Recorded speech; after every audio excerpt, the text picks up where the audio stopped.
Yeah. What up, cuz? We back. We back in the building. Well, the digital building. We got the original music this time. We got the theme music. We official. Official. Yeah. It's a track I'm working on. The track I'm working on. You made this, cuz? I made that on the low. On the low. I make it beats once in a while. First of all, one time for the one time. One time for my cousin. Back in the building. Cuz, I never meant to ask you. You left New York at a young age, moved to the South, moved to Florida, and now you're based in ATL for how many years now? It's been about 11 years now, since 2013 officially. So you've been in ATL for a while, doing videography, doing directing, doing editing. You're now, what's your official title at Fanbase, a new social media phenomenon? What do you have there? Content producer / editor. You're a content producer under Isaac Hayes III. Yes, so a black-owned tech company, Fanbase, social media app. Yes, owned by the famous Isaac Hayes the son. Isaac Hayes' son, Isaac Hayes the third. Yeah, amazing platform. Rest in peace, Isaac Hayes, the God, by the way. Rest in peace to him. Yes, definitely. I know some of y'all caught that reference in Kendrick's video. You know what I'm saying? But yeah, great company. And it's amazing working in the tech space and working in the black-owned tech space. You know what I mean?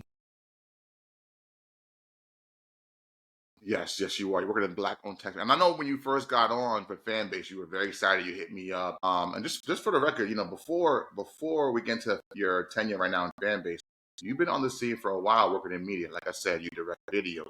You work with the likes of the Rick Rosses, recently 2 Chainz. I know you had a great work relationship at one point with Gunplay and countless others. You made your rounds in the South, for sure. Can you tell me briefly, like, why have you been directing videos? What got you into videos? What got you into directing? What got you into this space of creating? So I was blessed to, know what I wanted to do since high school. Since I was a child, my mother always had a camera around, big VHS joints. You know what I'm saying? You pop VHS tape in that shit. And, so I used to, in high school, I just picked the camera up one day and started filming my friends. I was vlogging before vlogging. This is all documented. We can pull it up. Maybe when we make little clips, I'll include little clips. But this is 2003, 2004, 2005. I'm going out filming my friends. We on the beach, spring break.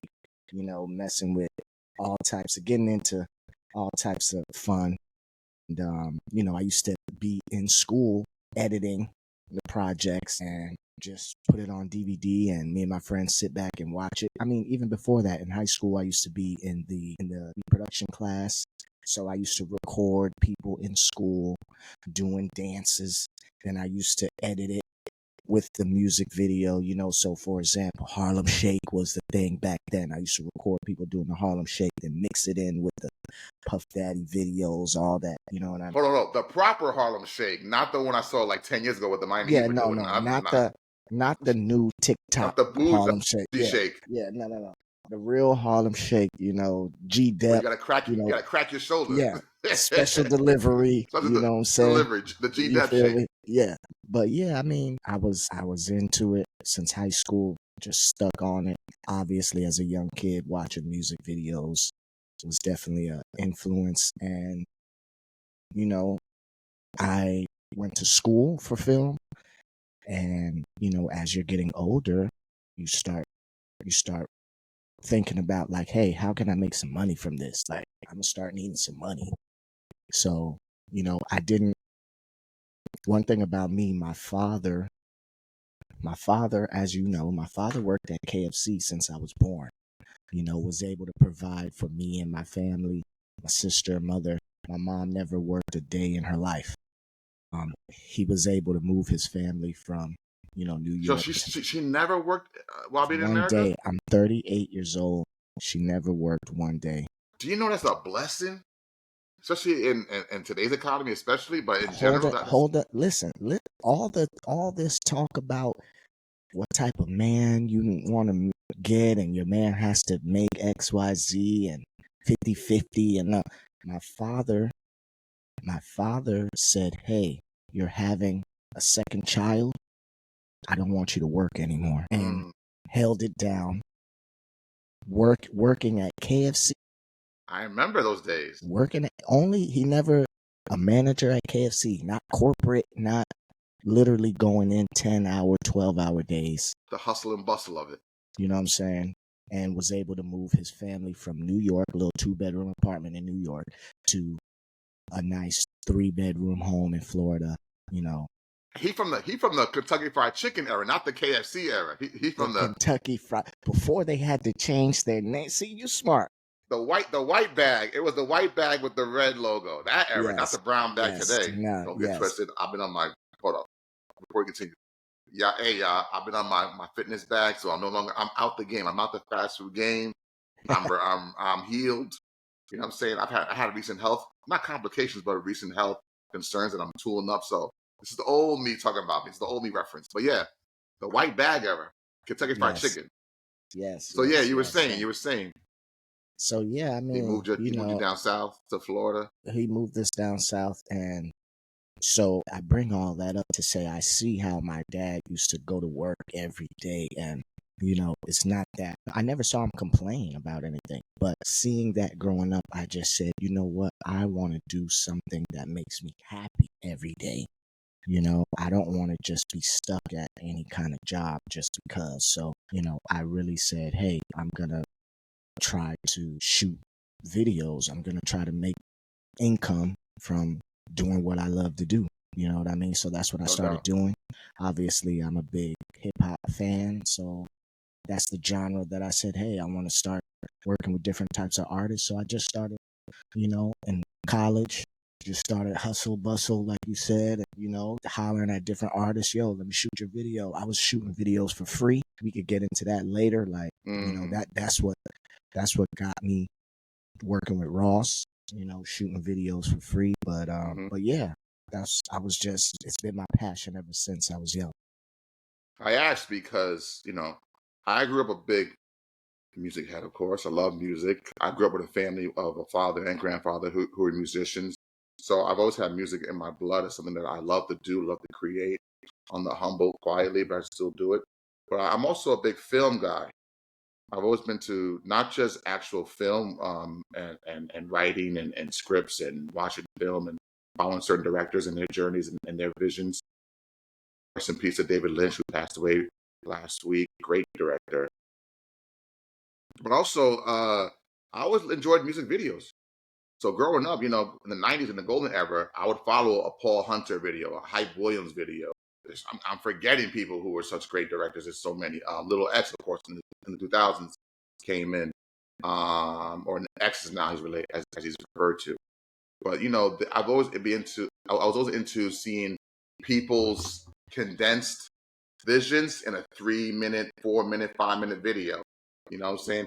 People, like on the macro, on the outside looking in, you may look at Lil Kim's Crush on You video like, oh, it's just a chick in, thin clothing, No, come rapping. on. There's the colors usage and It's the so glaciers. much There's different there's so much, aspects of that yeah, video that makes it amazing. Like right. And I that, think there's art in that, art in that. yes, So I always knew that even if you're a director or a videographer, you can always imprint your own texture onto an artist and leave your mark on an artist. So I'm always excited when you do something. I know last February you were at the Grammys. You were supporting a project that you helped on, I believe. yes, T- yes. t- talk about that experience. Working with a children's DJ. His name is DJ Willie Wow. I started my film journey doing just up and coming artists, rappers. So that type of lifestyle, that they live. So I got tired of filming those types of videos. You know, I was feeling like I was being part of the problem. So I'm like, you know what? I need to work on more positive things.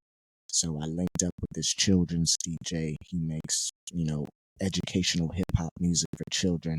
So I'm like, I need to pushed it, and he makes great music. So I'm like, I need to get with him, connected with him. We just started working, building over the years, shooting videos. So more recently, he had an album, and we filmed. If I forgot how many tracks that album has, but if it has 15 tracks, we filmed about 10 music videos, and that album got nominated for a Grammy. So I was able to go out there and experience LA, Grammy time, Grammy after party. Mm. It was Don't get in cool. trouble out there. Don't get in trouble out there. No. And I'm connected out there too, so I was good. I linked up with some people out there. But yes, it was all cool. It was a blessing. It was a blessing. Speaking of connected, let me ask you a random question. Random question. How do you feel about the term?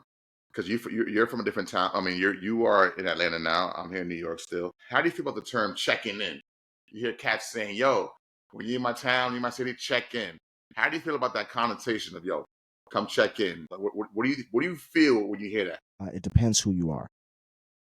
Okay, it's funny you say that because yeah, you'll hear a cat from Detroit like a trick when he says cat should check in. He may feel like, or he may come off like, you should bless me, take care of me when you come into town, and then in turn, I'll make sure you're safe in certain areas. Where some people feel like, yo, checking in means let me know that you touched down, that you landed, and I'll tell you where to go, where not to go, and I'll tell people to look out for you, but you don't owe me anything. You know what I'm saying? So I feel like when I hear checking in, it annoys me at times because usually I hear the connotation of uh, you gotta you gotta look out for me so I can look out for you. When really, let's say you're a host. Let's say you're a host of a party and people come to your house.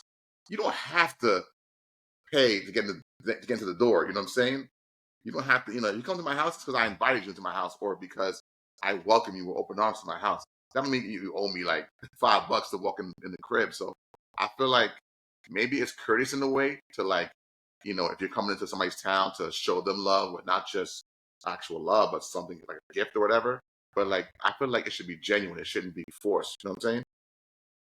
Well, like I said, it depends on who you are. I think that when people say, the people that are saying you have to check in, they're not saying that and not demanding something behind it. They're not saying you got to check in, but I don't want nothing from it. Like the people that are saying check in, they want something from it. So I feel like sometimes it's a form of extortion because, just because you brought up Trick, he may feel like, hey, if you're going to come to Detroit and make X amount of dollars, you know what I mean? You need to give me a percentage and I'll make sure nothing happens to you, right? That's Right. cool. But what if I come with my own protection? Right. What if I don't need Trick's protection? I'm a celebrity. I have paid armed security with me. I don't need you know I don't need to check in. Sometimes that's how these people feel. Especially if they don't know the person. It's like, I don't know you. What am I checking in for? So yeah, I just feel like sometimes it's a form of extortion. With that being said, I feel like sometimes, especially in the hip hop slash street world, we are more predatory than we are collaborative. You know what I'm saying? Toward Yeah, each just other. in the black community general. Yeah, yeah, pretty much. Like we're a lot more adversarial at times than we are like welcoming and like It's like you community. said, it's about competition versus collaboration. Yeah, That's all it is. and I'm glad you said competition because I remember one time I was having a conversation with a friend of mine, and he did not like what I said. And what I said was we were talking about grades for school grades. So I'm still in my master's program, teaching. And I said to him, yo, all my life, including now, I never check my grades. Never. Like, I'm not the type of person to like, you know, look for my GPA or look for my what grade I got in this class or this test or whatever. I always just said, hey, I did the best I could. I handed it in. The semester's over. Whatever happens, happens. I'm sure I passed, I guess, but who cares? And I'll get a letter in the mail saying or an email saying, congratulations, you're on the dean's list. And I'm like, oh, I guess I did well. You know what I mean? I guess I whatever. But I didn't really like look for it. I wasn't sweating about it. I wasn't, perspiring about it. I wasn't, going crazy because I felt like, what's the point? This shit can't kill me. You know what I'm saying? It does cost money to go to school, no doubt, but it's not gonna be the end of me. So, but he was like, you bugging, you should always be on top of your stuff. And I get it. But then he was like, then I told him, yo, I'm not even competitive. I'm not competitive with people. He's like, what do you mean? We all should be competitive. We're all men. We all should be competitive. And I'm like, I get it. People who are ultra competitive, I get it, but I'm not. So like, let's say I'm playing ball with a bunch of friends outside. Yo, I want to make sure you look good. So I'm throwing you extra passes. I'm making the right plays. I'm being as least macho as possible on the court. I'm making sure I set you up with the right fundamental play. That's you. That's you. Somebody else may feel like, hey, I'm with my friends. This is the perfect time to show my macho-ness because they're my friends and they won't take it personal. So this is why friends can, yeah, fuck you there, this is my shit, and then after just dap up and, you know what I mean? Yeah. No, yeah, I mean, and I get that too. I get that in the throes of a heightened, shortened time span, you can turn up and be super masculine and go at it with somebody. And if people on my team like that, shoot, I'll even like tap you. I'll even like support you even more. Like, but like I'm the type of cat where like if you opposing me, I'm gonna do my job. I'm gonna guard you. I'm gonna defend you. I'm gonna try to fuck with you. I'm gonna follow the fundamentals and play the game correctly. But if you hit a nice shot on me, I'm gonna be like, yo, nice shot. You know what I mean? I give credit when credit's Or due. yeah, or oh, good shit. Oh shit, and then I hustle back on my end. You know what I'm saying? A lot of people can't do that. You know what I'm saying? I got a homie who, he was. It's hard. You don't want to have him on your team when you're playing because it's easy to get in his head. If they start trash talking him, he's extra dribbling behind the back, wasting time. Thank God, there's no shot clock in a pickup game. You know what I'm saying? Because he be in the back court just, showing up. If there's girls on the bleachers that come by, forget about it. You know what I'm saying? He can go extra hard for the girls. It's like, yo, we're here for exercise. Great. I'm not here to like show off. It's not that serious. But there's some people out there, they want to compete, especially dudes. They want to compete, and they want to let you know their skill set.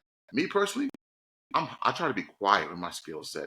I don't want you to know how I move or what I do or what I got in my toolbox. I don't want you to know. I want it to be a surprise. You know what I'm saying? Because the best element is a surprise element. You know what I'm saying? I'm a big boxing fan. In boxing, they always say the best punch or the hardest punch is the punch you didn't see coming. You know what I'm saying? If you're playing good defense and you see a punch coming, you can squint and tighten up and just take it. Like, oh shit, I can't block it, so I'm gonna take it. But at least I know it's coming, so my mind is ready for it. But if you fucking up and you're not playing defense right, and you don't see a punch coming, it can hurt you even more. You know what I'm saying? Because of the shock factor. So I try to live by that code of ethics. You know what I'm saying? Lay low and keep firing. You know what I'm saying? But yeah, we got off a tangent though. My bad. Yeah. My bad. No, it's all good. But yo, since we're here, I want to highlight you because, like I said, you in the South, SOUF, and whether it was New Orleans or Louisiana in general, whether it was ATL, your city, or whether it was North Florida, I saw Pensacola, I saw Florida get hit with snowstorms. I saw snowstorms this past week, and I'm jealous because my homegirls, my homeboy's girlfriend, she goes to school in Louisiana, and they had school off for a week. By the way, college, a graduate school, not no high school, real like graduate school. But yeah, they was all for a week. I saw schools in Florida out for a week, Louisiana all for a few days, New Orleans. So I'm like, yo. And then I saw people on the streets having fun, making snow angels, having snowball fights, shit like that. I'm like, God damn, they having fun down there. So what was it like for you? Listen, we had 2 snow days, 1 week and then the next week another snow flurry. But the first week, Atlanta needed that. Atlanta needed that snow day. I feel like everybody had the day off. It made everybody calm. We haven't seen snow in a few years. The last snowstorm, people weren't ready. It shut the city down. People were stuck in their cars on the highway. But this snowstorm, it's like everybody was a little bit more prepared. It was like 3-4 inches of snow. It was beautiful. Everybody was outside playing in the snow. I feel like everybody just needed to see that beauty. You know what I mean? Yeah, it was nice. I feel like it just calmed the city down. Nobody was worried about any type of, it's 3-4 inches of snow. People can't really move around. Nobody's really worried about any violence. No, all the Jack boys were calm. Everybody was chilling. You know what I mean? And I just feel like it brought the kid out in everybody. You know what I mean? Everybody had to go out and touch the snow. You know what I mean? So yeah, Wow. man, I feel like the city needed that. Good. Um, yeah, definitely. Good. Like I said, I saw that. I saw that energy. I saw people like jubilated. That's the word I kept thinking in my head. Like, damn, man. Because let me give some context. For a few, I can't say when the last time we had a good snowstorm, but it's been a few years since we had like a shut down the school for a few days snowstorm where all the kids are outside, making snowman, snow angels. New York lately, we've been a little lacking with the snowstorms. We had a cold weather. Don't get it twisted. 10-degree mornings, 9-degree mornings. Brick. I'm talking about brick. You know what I'm saying? Brick. But actual snowstorms to enjoy that cold weather, not really. Not really. Not in a while. So I was a little jealous when I saw everybody down south is wild, not having fun. In fact, the first thing I thought was, damn, y'all have coats already on y'all? Like, I'm surprised y'all have these coats in your wardrobe. And you know what I'm saying? Man, listen, did you see there? If you search Atlanta Snow Day, Piedmont Park, people had skis, snowboards, all types of skiing gear. I said, damn, these people must do that already. Like, there's no way they just had all this equipment just laying around. People in real skiing gear, like skiing down the street in Atlanta. Wow. And then we had a park. We have a park, and everybody just gathered. There were people with skis and snowboards going down the hill. Kids made little slides, and it was great, man. It It was good felt to see. innocent watching it. It felt It felt innocent. innocent. If everybody in Atlanta had to go touch the snow. Everybody, I feel like everybody felt like a little kid again. I don't Yeah. think anybody was mad that we were snowed in. And in today's day and age, when we're all in our own little silos because of the internet and social media, Everybody's and moving fast. We moving everybody moving fast. fast and moving separately. So you really get to have collective events where we all get to like calm down and be together and enjoy this together. Just even if you're by yourself, just Yeah, slow down. slow down. Don't have to worry about anything. I don't got to worry about work. I don't got to worry about school. The power companies, they not cutting my power off. Gas is not cutting my gas off because of the snowstorm. I got to extend it 2 weeks. I'm chilling. You know what I'm saying? I low key felt that way during the pandemic. Like, oh snap, calm down, slow down. Me and Yeah. my boys have this joke. We're like, damn, I missed the pandemic for that reason. You know what I'm saying? Yeah. You know what I'm saying? Yeah, man. Everybody just was chilling, man. Yeah. I think it was joyous for me to see that because I like to see folks experience something that they really get the opportunity to experience. You know what I'm saying? And how Yeah, to a lot of react to it. people, that never seen snow were able to, actually step outside and go play in it. You know what I mean? It wasn't just, you know, I think in New Orleans or Louisiana in general, it had been 15 plus years since they seen snow. So I was just like, wow, you know what I'm saying? That's just, I could see why it was a momentous occasion. You know what I'm saying? just imagine someone somewhere like New Orleans, right? Whatever, the hood, the most dangerous hood in Atlanta, in New Orleans, where these young kids are sliding on their ops back and forth, right? Yeah, Monday, these people slide, and Tuesday, the opposition slides. But now Wednesday, it's snowing. You know what I'm yeah, saying? It's 4 inches of snow, and you can't go anywhere. Are you yeah. thinking about doing anything violent? No, you want to go get your child and go make a snowman. You know what I mean? I feel you. It's funny. I feel you. And with that context, it ain't even just snow because let me tell you, up until unfortunately last night, for the last previous 5 days, it was so cold in New York, in the city, that there wasn't a shooting. in 5 days, and it was a record. It was You just see what like, I'm saying? and that's how cold it It's was. too cold. People It's like, you know what? I'm like, it's too cold to slide it, on my ops today. it's We too gonna wait. cold. We It's gonna too wait till cold. this shit get a little warmer, then we could go back outside. But right It's now, too we not. I just need to stay in and be warm. it's too cold to slide. You know what I'm saying? You know what I'm saying? It's too cold to beef. You know, that's probably gonna be the name of the episode. It's too cold to beef. And I be feeling that way because a few weeks prior it was really brick, and then I heard around the way from my area there was a shooting involving two like middle schoolers or one high school kid. And I'm like, yo, y'all got the time to beef in this cold weather? You know what I'm saying? Listen, I'd be ain't like, no yo, it's too cold to beef. I'll see you in June. We'll finish this in June. nobody is hitting their targets. They all shaking from the cold. Yes, I know, right? Yo, it's too my thing is the beef should be between April to October. After that, there's a ceasefire for the cold. Yeah, yeah. You're allowed to walk outside and be safe, man. It's too cold. I see you in the season. I'll see you when we're gonna fish it in May. We're gonna fish it in Yeah. June. I'm gonna see you in July, and then we're gonna throw hands. But right now, I gotta go to the gym. It's too cold for this. So I feel you. But speaking of beef, speaking of drama, man, he's a reoccurring theme. I don't want him to be. I do not want him to be. I don't. I don't. I don't. I don't want to feel like I'm picking on this cat. You know what I'm saying? He did a lot for the city of Toronto, for the country of Canada. Could be a state of Canada, but depending on how Trump feels. Um, it's charging. I got my daughter next to me. It's charging over there in my room. You know, depending on how it is. But you know, your man Aubrey Graham, Drake.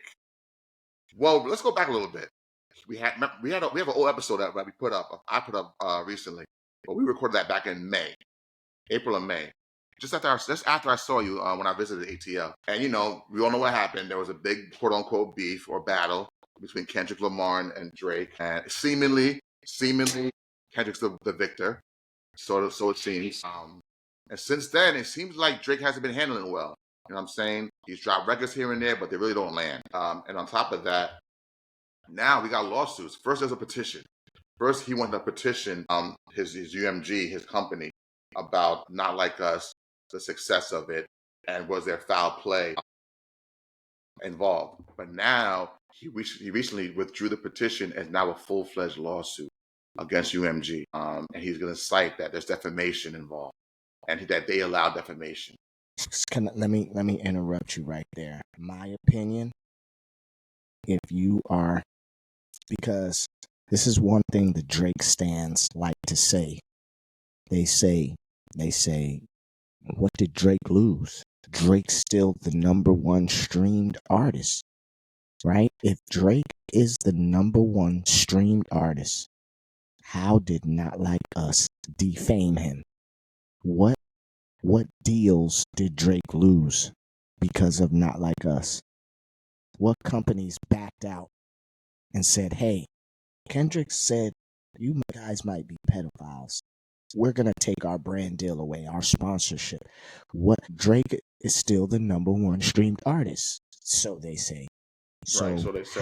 how did Not Like Us defame him? That's a very good question. I think if you listen, if you believe the rumors are Drake was in a negotiation period during this time of the battle to renegotiate his previous $400 million, if you believe, UMG deal to up the ante, up the price on him. Whether it's half a billy, whether it's close to a billy, whatever it was, he was in the throes of a negotiation. The battle pops off. This is potentially a roll the dice. Let me roll the dice and do this battle while I'm in a negotiation. If I'm the victor, I'll show the world, or I'll show you MG. I deserve what I'm asking for. Yeah, I deserve what I'm asking for. But he lost, or he seemingly lost, and so now here we are. Now here we are, where he's seemingly not taking this loss well, this quote unquote loss well. Where if you're let's play devil's advocate. If you're for Drake's case, you could say, oh, he wants to overcharge UMG for the funds he feels he lost and potential negotiation because he feels like, hey, I lost now, quote unquote, bargaining power because of this perceived loss, and y'all trying to lowball me now. When y'all helped this artist to lowball me, y'all helped this record to lowball me. You know what I'm saying? Y'all But playing choose. Go what ahead. can't they just say? Can't they just make up any excuse and say this is not? We're not lowballing you because of not like us. We're lowballing you because whatever. They could just make up anything. You know, people won't They admit can this. say our funds we're changing our company's strategy and we're cutting down on certain things and certain divisions and we only have X amount of dollars for this budget now. Had nothing to do with not like us. You know, it's funny. I'm glad you said that because, like I said, I follow the film industry and the streaming wars, Disney Plus, Hulu, HBO Max, Peacock, you name it. I Paramount Plus. I have pretty much all of these streaming services, which I shouldn't. Which I shouldn't. In fact, Paramount Plus, you about to go, and a few others you about to go. And even though I have I may have. I don't want to incriminate myself. I may have a quote unquote Fire Stick, but I don't even use it. I'm all about because Andy, real quick, I'm bougie, Andy. I need high quality video. Oh yeah. Oh yeah. I need even when I was a kid, I didn't like bootleg VHS tapes. You know what I'm saying? I didn't like them. I used to go on the websites and stream the bootlegs, but certain like when you really want to watch a movie, you need that shit to be Crystal. crispy. Yeah, I can't do the dude standing up in the audience with his head up Yeah, over this. no, yeah, that's wild. I can't do it. Like I can't. Some people can. They can be like, "Yeah, yo, it's out right now." What do you mean it's out? No, it's out right now. It's on the street. And I'm like, "Yeah, but what kind of copy is it?" Well, I'm like, "Nah, I can't do that." So, when it comes to the streaming wars and the whole streaming circuit, you're seeing in these little quarterly reports how they're losing money. HBO Max will report earnings losses and Disney Plus earning losses, change in management, firings. They're realizing that people they don't have the consumer base they thought they did. You know what I'm saying? Well, it's social media is changing that. As this we won't have to go into the fan base rabbit hole, but people are subscribing to people now.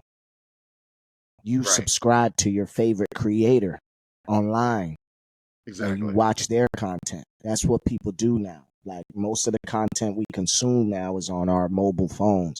Right. You know what I mean? So the HBOs and all that, cable, it's over with. And with that being said, you're seeing a loss in consumption in general, in entertainment and media. So I bring that back to music and to UMG. I'm wondering, like, maybe like Drake. I don't know this to be true, but maybe just maybe they don't have it like that to give you Maybe they 700. did, and then some things changed, Yeah, and they don't, or they don't have the right to change their mind.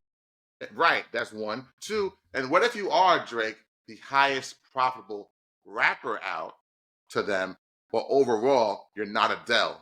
You're not. What's her name? Taylor Swift, who's always she's reselling old albums and going diamond. You know what I'm saying? So like maybe you're not on that level anymore, where like you can be a consistent surplus, consistent profit to UMG, where they'll roll the dice and give you that much power and equity, where they'll give you that big ass check you're looking for. Maybe they ain't got like that.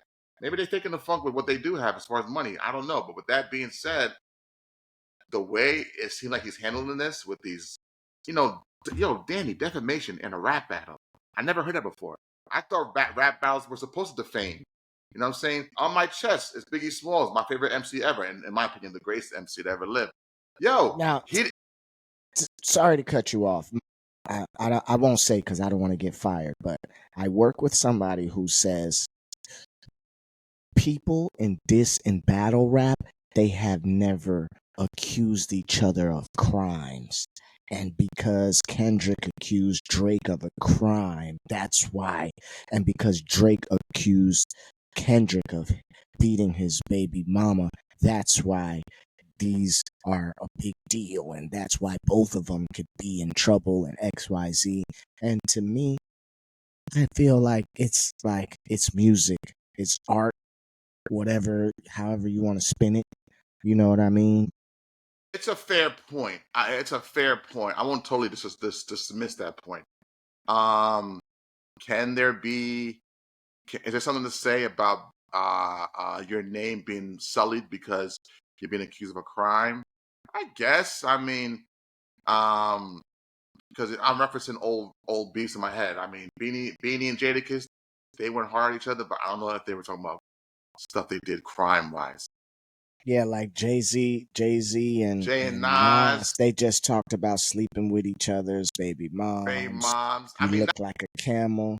Nas kind of embellished, well, not embellished. Nas kind of inferred an old rumor about Jay that because he says Foxy got you hot because you kept Kept your face in her her puss. puss. And, man, remember for the record, Foxy was in high school when she did Yeah, Ain't No yeah. Nigga. She's still young, relatively speaking. So You got to read in between the lines for that. yeah. So there was inferences said here and there. Like I said, it's not a crime, but like I said, Pac was very salacious on Hit 'Em Up. Very salacious, very nasty. And we all celebrate now, not all. I don't fucking Hit 'Em Up. But we all celebrated that, you know what I'm saying? Like, oh well, it's part of the game, it's part of battle rap. And it's not defamatory. I get what your colleague is saying. We got to ask ourselves something. I think Pusha T was speaking about this. What's too far in battle rap? Is there anything? Can you go too far in battle rap and strictly wax, just on wax, nothing spilling over in the street? Can you go too far? Too far. What is too Like, far? can I dish your child? Can I dish your mother? What's What too is too far? far? What I if you don't have what if you have a what if you had a special needs child and I which dished your child? Would the culture look at me like, hey, you're going too far, Andy? what is too far? I don't know what too far is. Because how I was raised, I don't know what too far is. I don't know what that means because like I said, I've heard it all, seen it all. So for me, too far, I can't say. I can't say. What I do know is it is what it is. That's how I was raised. It is what it is. I feel like, what I'm saying, my bad, my daughter came in the crib with groceries in the most optimal time, but it's all good. That's But amazing. That's a blessing. yeah, it's a blessing. But yeah, man, what is too far in battle rap? I can't say. I can't say. I feel like what's good for the goose is good for the gander. It is what it is. You know what I'm saying? If we go muslim, we go muslim. If Kendrick tells you, hey, on Euphoria, this could be a friendly fade, you know what I'm saying? Let's keep it that way. Let's keep it that way. But instead, remember, outside the records, outside the lines, there's little things he was doing, Drake. He posted a picture of Kendrick's manager, some Arabic guy or some I don't know, brown skin guy, and he was taunting him. Remember Kendrick on 616, he says he kind of alluded to the idea that why would you put no, it was Meet the Grams. One of those records he said, why would you post his picture? You know what I mean? Like those are good people that are out of it, whatever. So it's like, you were poking the bear with other people outside of me. You know what I'm saying? Outside of me. So, when you poke the bear too much, you might get something that bites you back. I mean, what's too far? I don't know if there is a limit. I don't know if there is a limit. I mean, I don't really watch it frequently, but I grew up watching Smack DVD. I mean, I was an adult, but I grew up watching Smack DVD. Now URL and all the other battle rap You leagues are listen to popular. those battle raps. Listen to those battle rappers.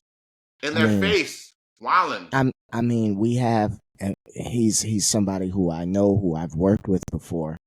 Arsenal the Shot. Rebel. He calls himself the most disrespectful rapper in battle rap.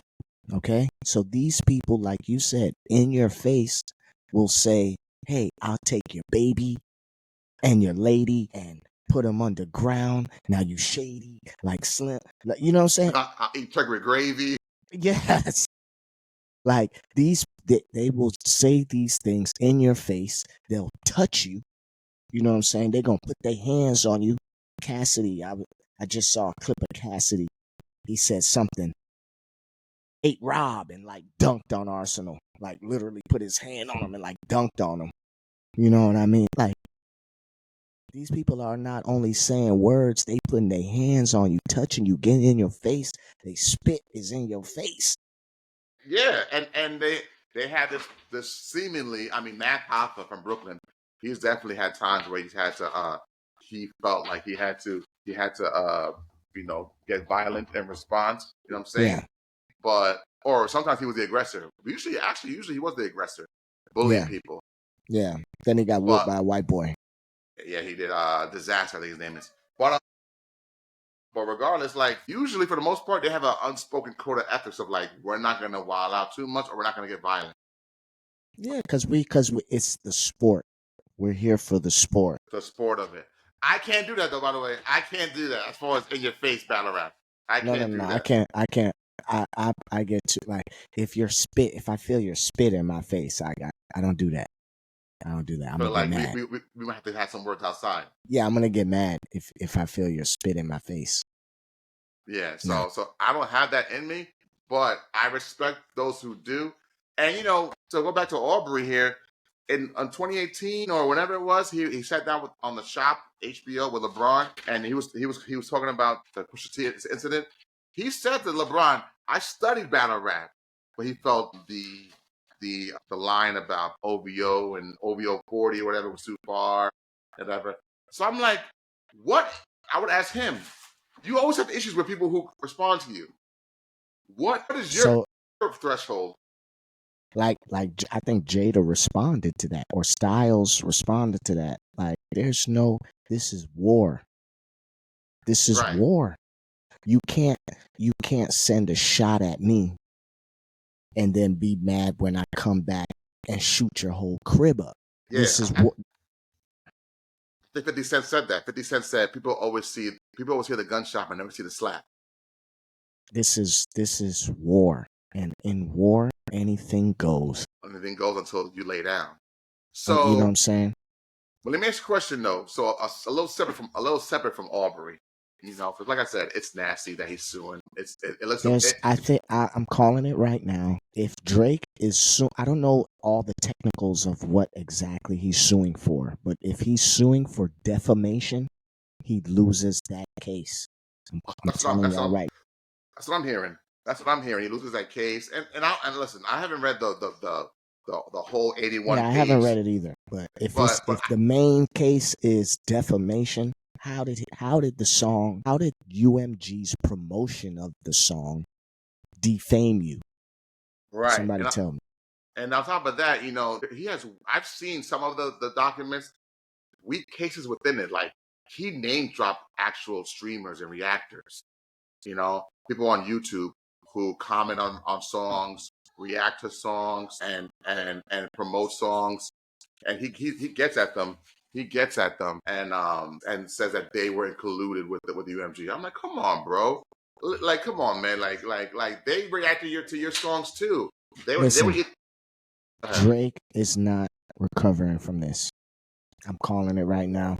He has his fans, but that time where we see Drake, every song he drops, it's a #1 smash, and where everybody is on his wave. I feel like those times is over. Yes, it seems that way. It seems like he's a sore loser right now because you're bringing the reactors into actual documents. They have pictures of reactors from their YouTube streams commenting, and he's making the case, that they were involved in defamation, and they were in colluding with UMG. And it's just like, bro, I grew up in the '90s where like the DJ Clues, SNS's, so many mixtape DJs, K Capri's, they would they would they would streetwise sell their mixtapes for profit, not get taxed, not pay directly to the companies for the records they're playing on their mixtapes. But the labels knew this is street promotion. This is good marketing regardless. If our song is on a Clue tape, it's street marketing, it's street promotion, and it's a way we do business under the rug, under the table, saying you help me, I help you. You know what I'm saying? It's not licensed, maybe, but you help me, I help you. And it's an understanding. It's not done right, Mama Lauren. We screw it.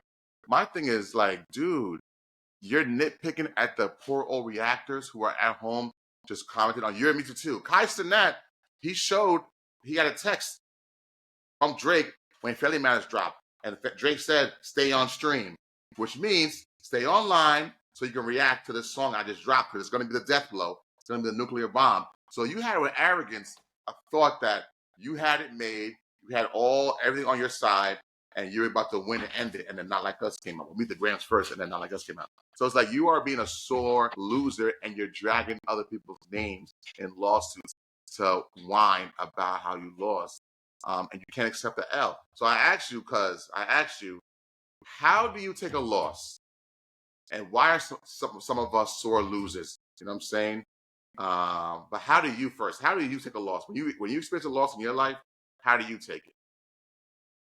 Well, there's different types of losses you can take, but if if we're talking sports and battle rap is a sport, hip hop is a sport. If we're talking sports, if I lose, I give people their credit when credit is due. I say, good game, bro. Like, you killed me. You got me with that shit. Like, I ain't even gonna respond.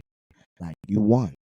You know what I'm saying? I can take a L like a man because I know that it's about how you keep it pushing. It's about how you continue. Look at Takeover. Jay-Z dropped Takeover, and like, shout out to Toure, the journalist. I think he said, had to deal with everybody coming to him like, yo, you heard this? Yo, you heard this? It took Nas 3 months to come back, and drop Ether. And then now look at Jay. Ether comes out. Jay had to eat that.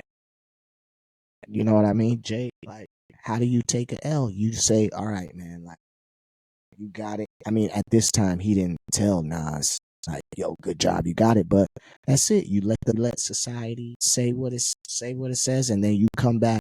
We can do a Google search. What was the next? I think Jay-Z took a little time before he dropped something. Oh no, what happened was, I'm glad you mentioned the Takeover thing, because what happened was, if you remember, um, Takeover dropped on Jay's birthday, December 4th, and like you said, I'm glad you mentioned 3 months. For 3 months, Nas kind of pretty much kept quiet, and then on his time, he dropped Ether. The next day, I think, or either the next day or that week, Jay responded with the Super Ugly Super track. ugly. Now, some would say him being I don't want to say sore loser, but him being rattled by Ether made him react fast. Yeah. With a track that wasn't worthy of his time ultimately. Yes. You know what I'm saying? But really, he should have been more methodical, fell back, let the circus He happen. should have created another Takeover. Yeah. And that may take time because you can't force a gourmet meal. You know what I'm saying?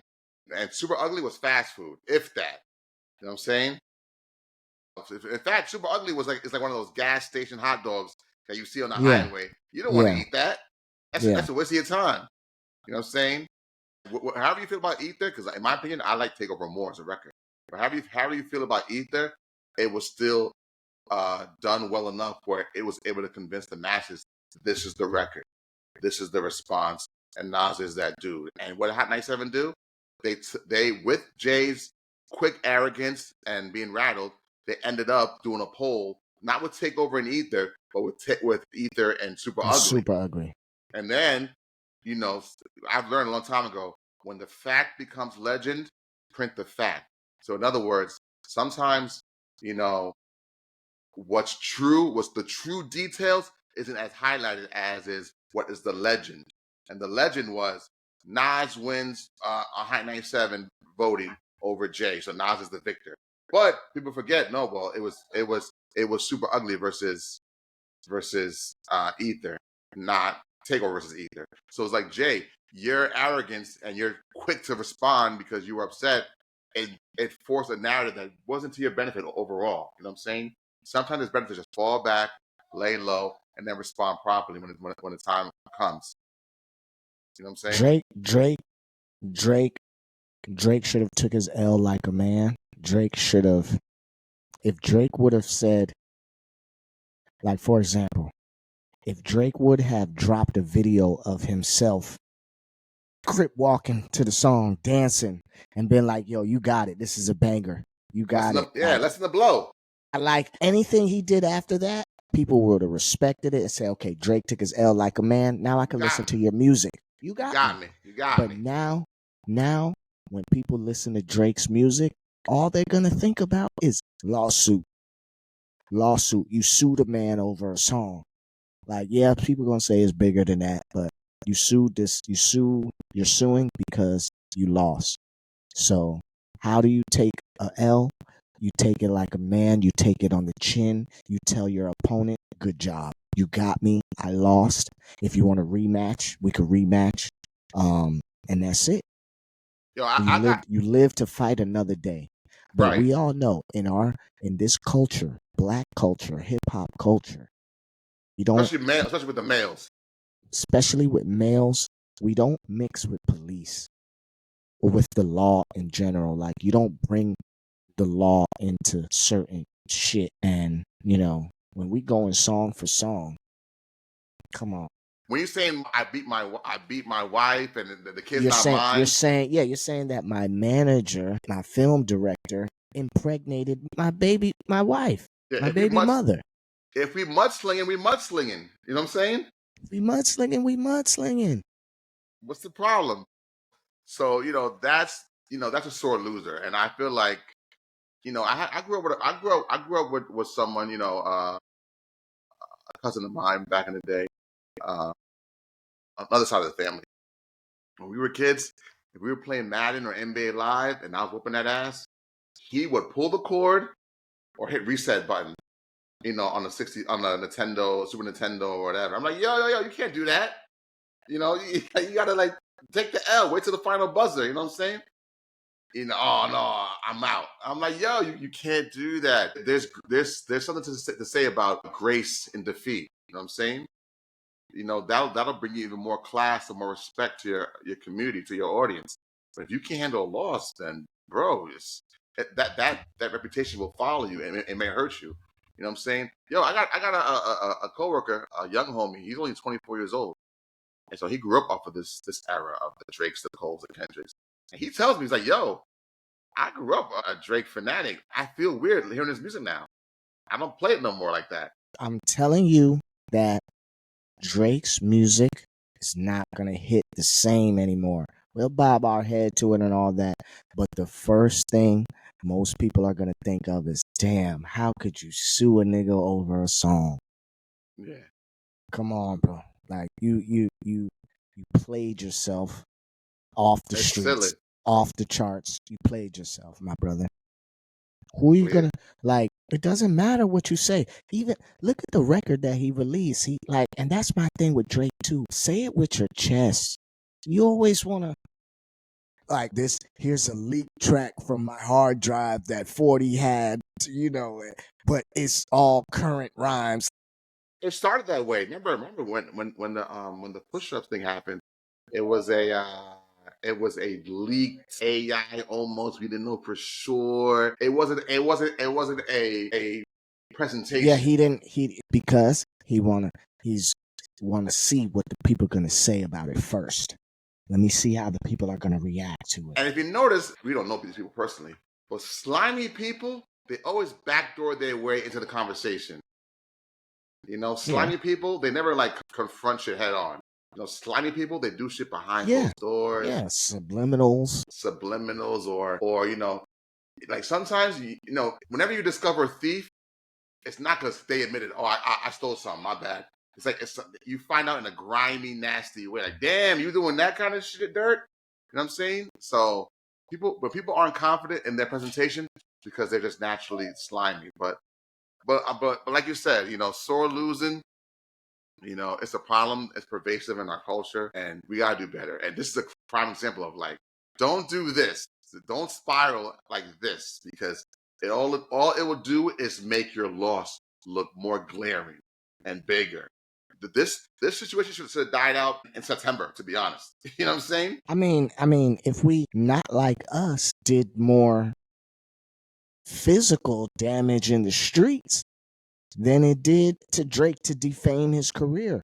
Remember, blood spilled over this shit. They went and shot up his security guard. His security guard died on his front doorstep. If he died or he got injured, but here's the thing about that situation.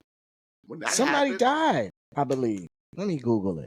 what I remember about that situation was a week or so prior. There was a situation in LA where The Weeknd had a colleague who got hit, So I think that's a Toronto issue. Mm.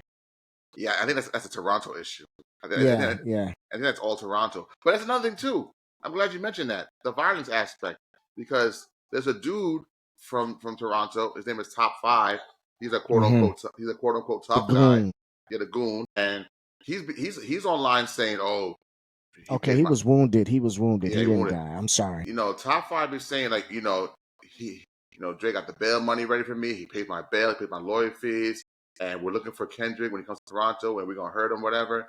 But then I'm reading that you're saying that this record exacerbated violence with your front door and your security Listen, guard. So it's listen. like, how can you co-sign a man who promotes violence on one end from Toronto, but then you're saying this record helped influence violence against you? You can't play both sides. You can't be Listen.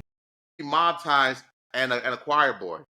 Pick Did you one. see? Did you see the clip? Did you see the clip of him in top five at a basketball game or something At the recently? Raptors, yeah, the Raptors. Okay, so now the court, the court system, they pulling everything up. They put everything's documented. They pulling everything up. And they're saying, who the hell is this nigga right here with Drake? And they're gonna go pull him up top five. Just go do a Google search of top five and hear him talking.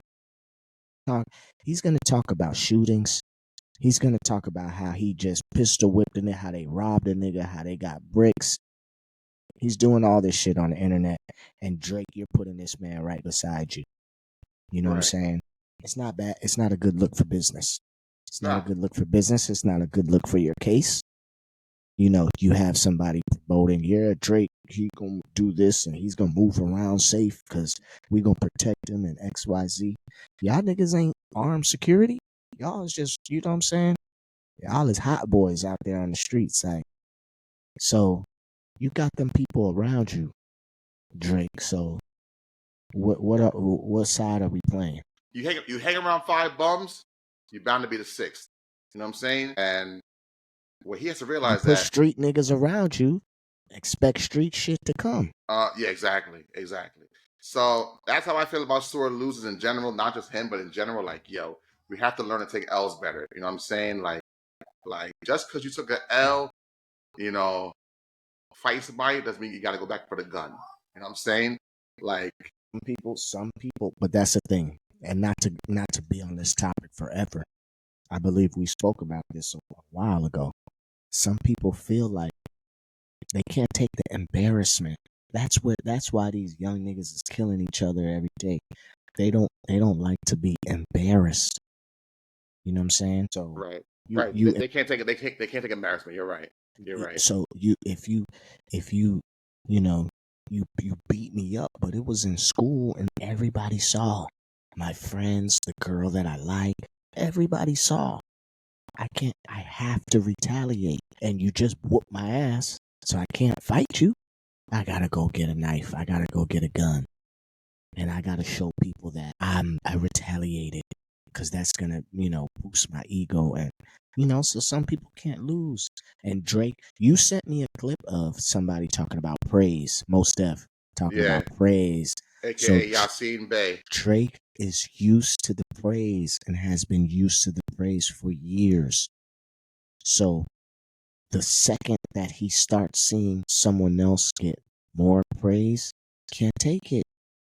Can't take it. Yo, one last thing on this, because you said praise. I want to stay on praise, but one last thing before we get to praise. It's not just with males on a street fight tip. I have a friend of mine who passed away. I grew up with her, and she got murdered because her baby father. This is 11 years ago. Her baby father, through domestic violence, strangled her to death. Strangulation. That supposedly she was going to leave him, and he couldn't handle it. You see that in domestic violence. A lot of times, guys. Domestic violence goes both ways, of course, but a lot of times you see guys, they may go the murderous route because they feel like they can't handle, taking that loss. Where if I can't have you, no one can. You know what I'm Mm-hmm. saying?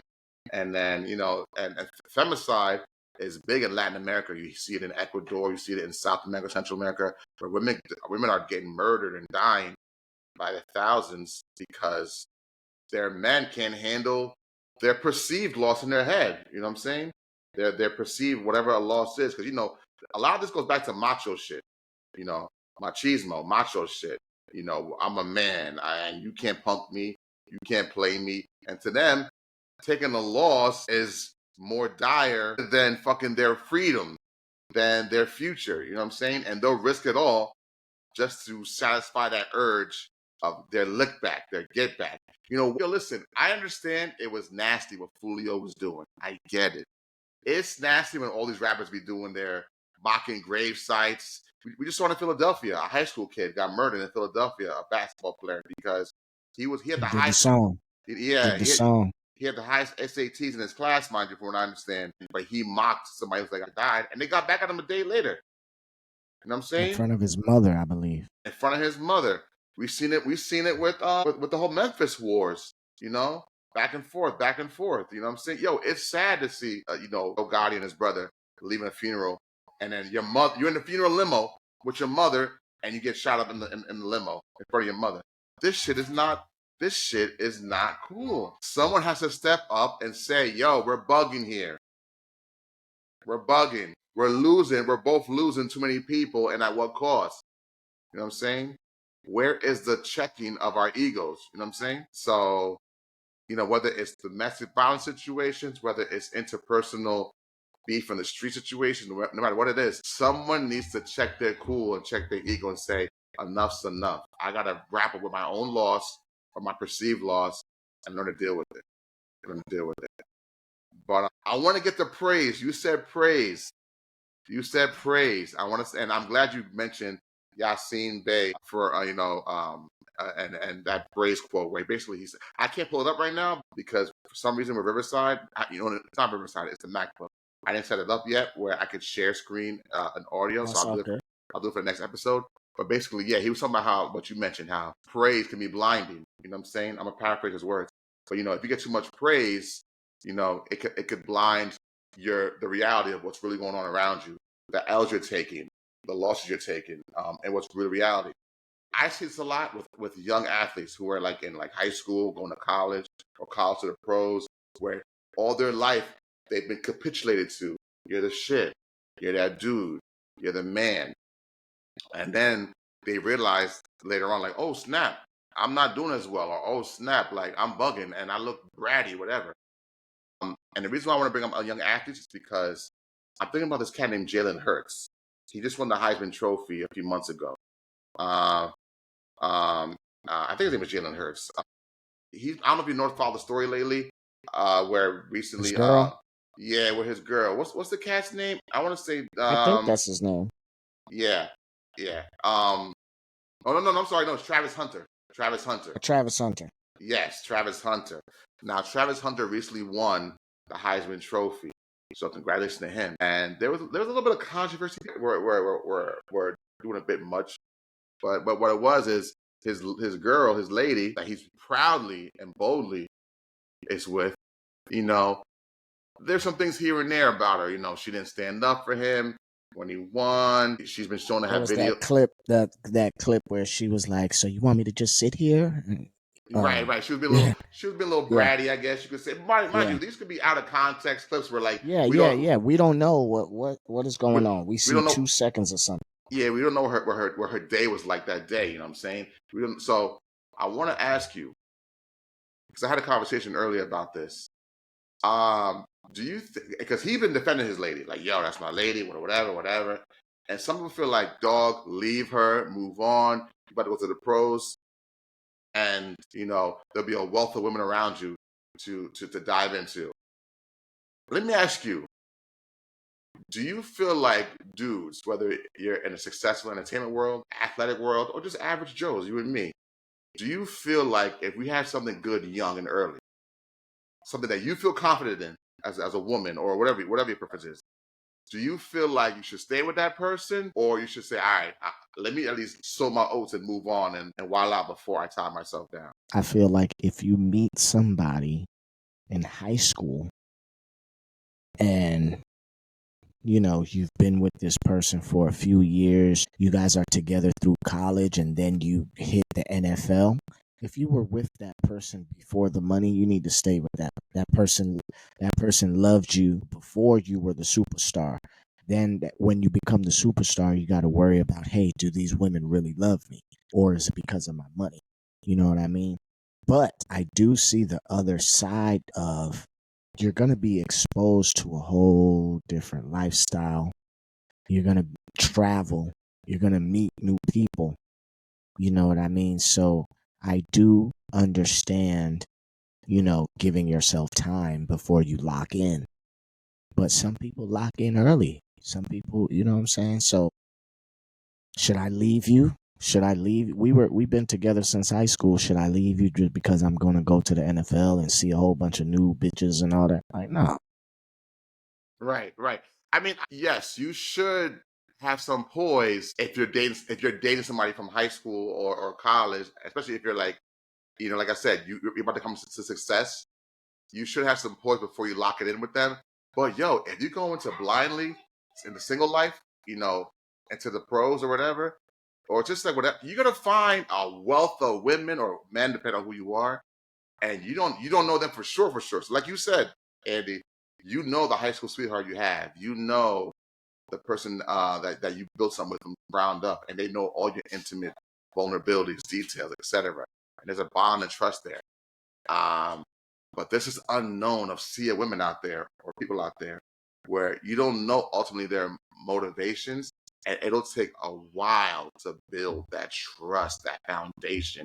And I would dare to say, because you mentioned high school into college, you had quiet time back then, more or less, to vet some characteristics, some code of ethics, as opposed to when you're on the road as a professional person, even if you're just an average Joe, you don't have as much time, or it takes longer to vet them. Now, if you're on the road for your job, whether you're a business person or whatever, you really are strained time wise to vet them. You know what I'm saying? Like it takes a lot of like, you know, just experiences with that person to vet them. And how much do you have that at that time when you're an adult, when you're a working full fledged adult? It takes a long time to get to know somebody. So I feel like it's dangerous. So for Travis Hunter, I'm not mad at him because a lot of dudes are mad at him. They're like, "Yo, you bugging? Leave that chick." You see these instances where she seems funny style.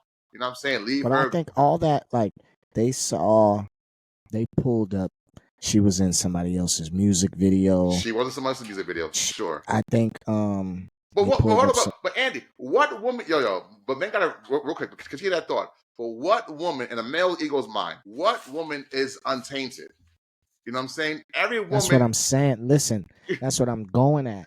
You know what I'm All saying? these Like things that they're pulling up, I it's it's believe, was it's before him. it's unfair though. It's unfair to the woman. It's like, yo, every person, no matter man or woman, has a quote unquote idea of what you think is baggage. Let it go. You know what I'm It saying? was all this stuff was before him. Yeah, Now, before him. if you're choosing to wife up someone promiscuous, that's another story for another day. Yeah, But all these receipts that everybody's pulling up, that's before him. before I was with her. Exactly. So it doesn't Careful, Charlie. matter. Yeah. It's before him. Show me something where she's cheating on him now while they were together, and then that is deems for him to leave. It's funny. It's funny you say that because let me ask you a sidebar question. The other day, me and my homies were talking, and we were talking about fast people.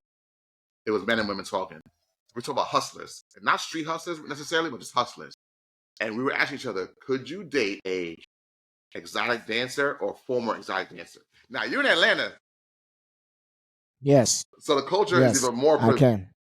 So I you can't. can. Oh, so you're saying that I you have have. you have. So you have the Yeah. ability. All right, listen. Not I have a story. not I have a story too about this, but I want you to go first. So you being an ATL, you've dated a former dancer. I this woman she was a dancer before she came to Atlanta. She never danced in Atlanta. Oh, she never danced in Atlanta. You know what I mean? And she had a Patreon page where she Patreon page. was where she was doing exclusive videos and things like that. But yeah, I used to talk to her. but she wasn't a prostitute. You know what I mean? It's a big difference, So of course. A big difference. yeah. So can you I date someone who's a dancer? Yes. Would I want to make them my wife? I'm not sure. Now, I don't think there's anything wrong with being a dancer. I think it starts getting crazy when you start selling sex. You know what I'm saying? I agree. And I share a similar experience in my early 20s, similar experience. And what I would say to that is, I learned, and this person was older. And what I would say to that is, I learned from that experience, you don't own a person. You don't own a person, and you can't control how they move, and more importantly, how they make their bread. Especially if you're not man enough to pay their bills.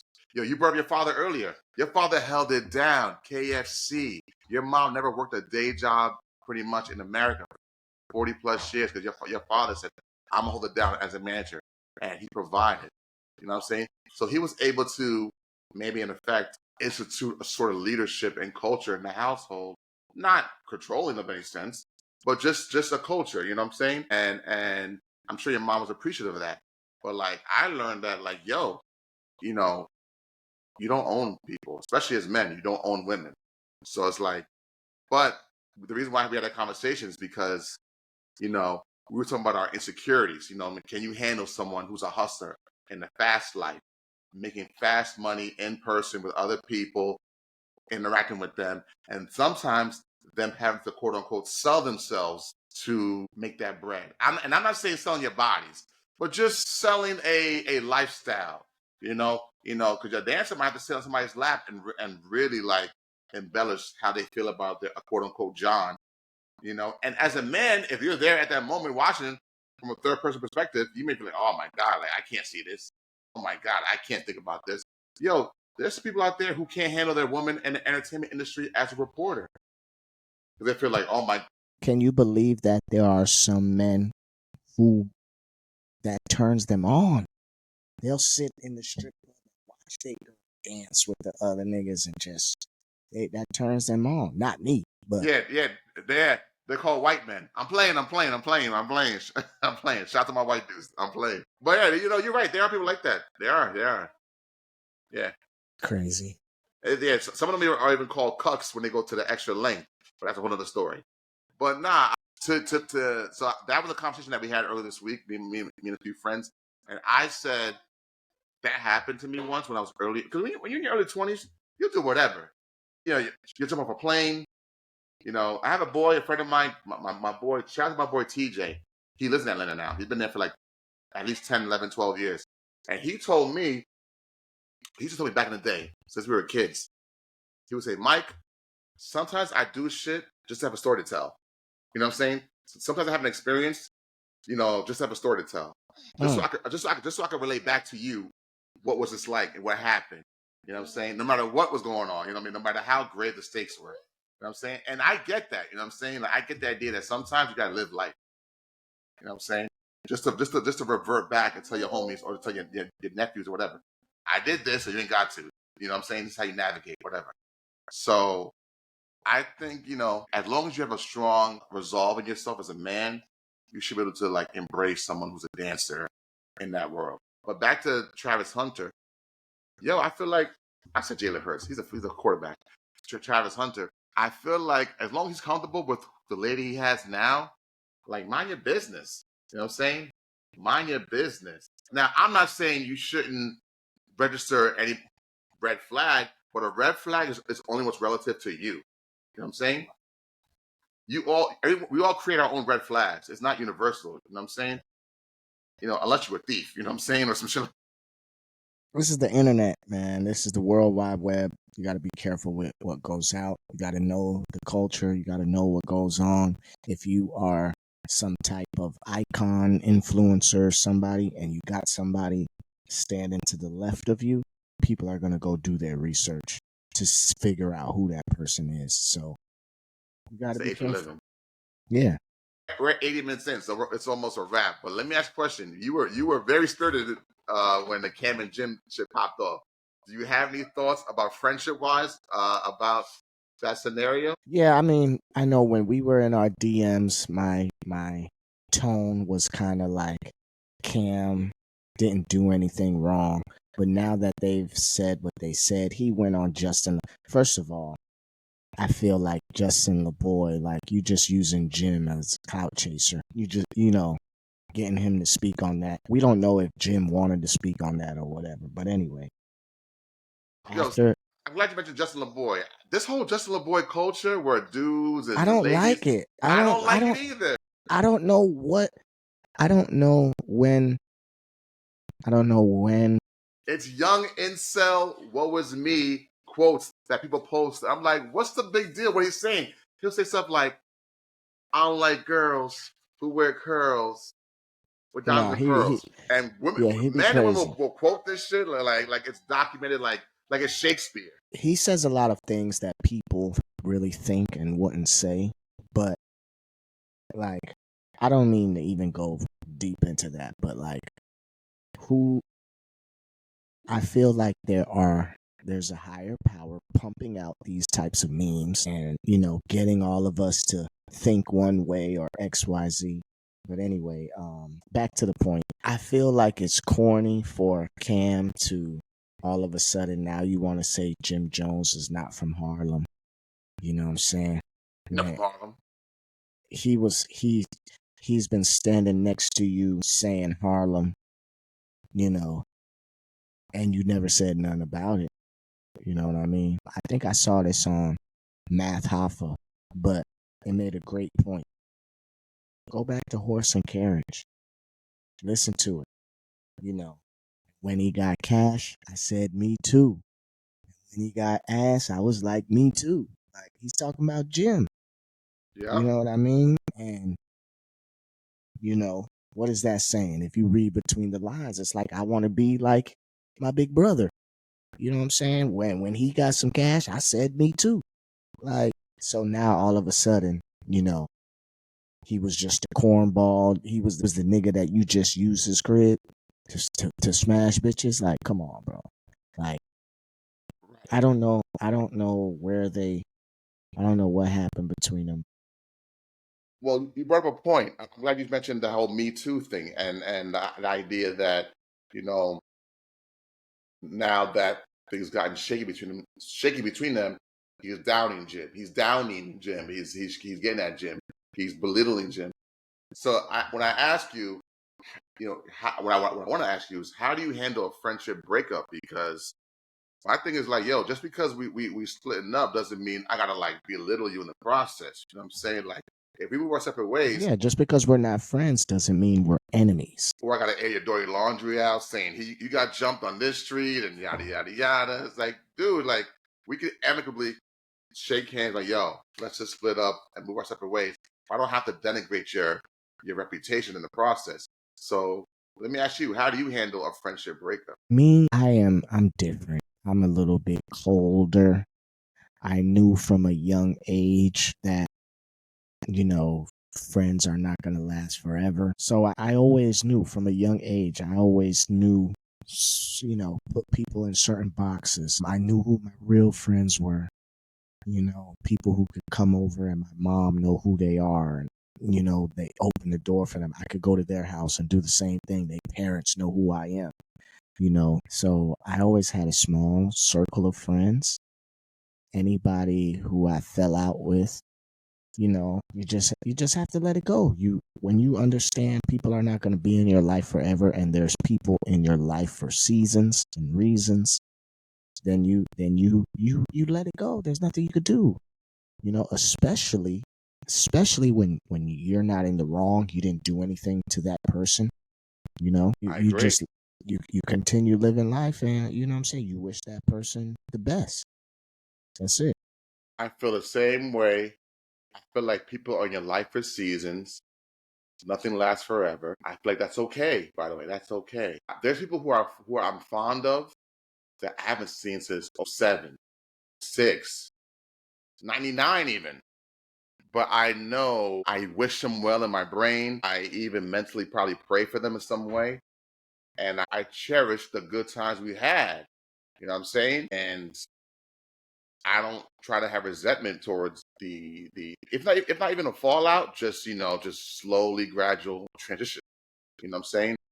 But some people need a drastic or dramatic breakup, or they need to like let you know how you feel in your darkest hour about the breakup.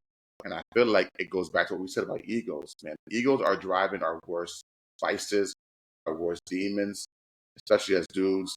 And we gotta like take more control of how we as people, especially men, grapple with our emotions and our egos. So I like what you said. I like what you said about how to handle a breakup because I feel the same way. I'm in alignment with you. Yeah, like people in your life for seasons.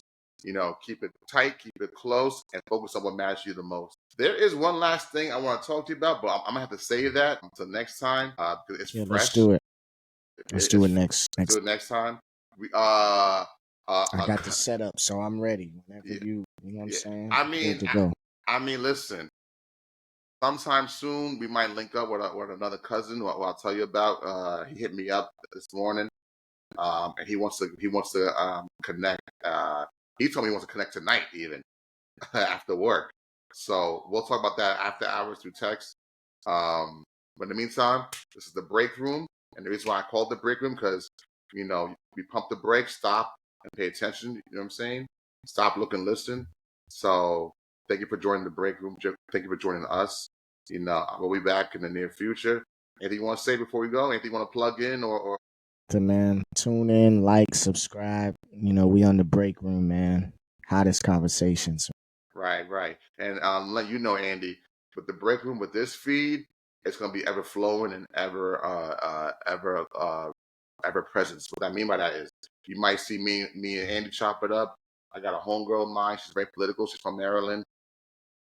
She's about to be a lawyer. She wants to chop it up with us and chop it up with me about some things on the political side of things. So you're gonna see a lot of various people jump in and Yeah. out and bring in And feel free anytime you have, something scheduled with a guest. If you want to tie me in, you want to call me in for three-way, just hit me up. You know what I mean? absolutely, absolutely. But anyway, that's our time and that's it. We see you when we see you. All right, cuz. Later.